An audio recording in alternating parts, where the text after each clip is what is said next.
forecast from the First Alert Weather Team.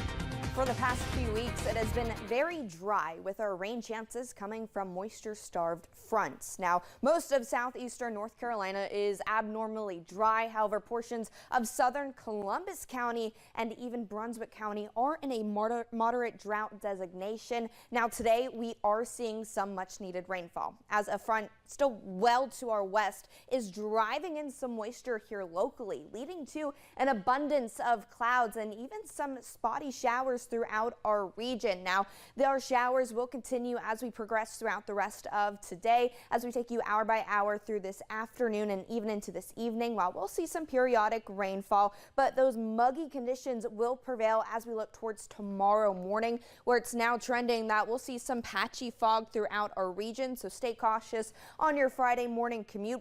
Otherwise, mostly dry throughout the day, but we will start to see that front make its way through our area Friday night and into Saturday morning. And this front overall going to be moisture starved. However, it is going to try to squeeze out a few stray showers into the overnight, while drier skies will start to settle in as we look towards this weekend. So plenty of dry time for any outdoor activities. As of now, muggy outside as we take a look with our First Alert Skycam in Southport. Gray clouds, few showers, a little misty outside. Not the best afternoon for lunch outside, as we'll continue to see patchy rain for the rest of our Thursday, while temperatures will remain on the balmy side. And tonight, a few stray showers, overall remaining mild with our lows within the middle 60s. And tomorrow, a few stray showers possible throughout the day. However, temperatures are taking a toasty turn. Likely highs tomorrow are going to fall short of the record of 84 set in 1986. So we will see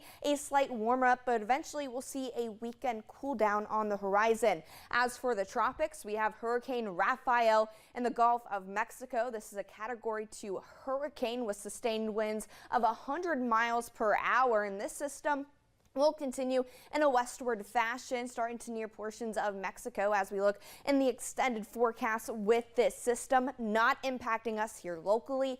Elsewhere near the Leeward Islands, we have this broad area of low pressure. Now, that system holds low development odds over the next 7 days. As of now, no definable threats to the Cape Fear. Of course, we'll continue to keep you up to date as we progress throughout hurricane season. But as we look into this weekend, we'll see cooler breezes with Saturday's highs in the lower 70s. Eventually, a slight warm up is in store as we look towards Veterans Day. Back to you, Kim.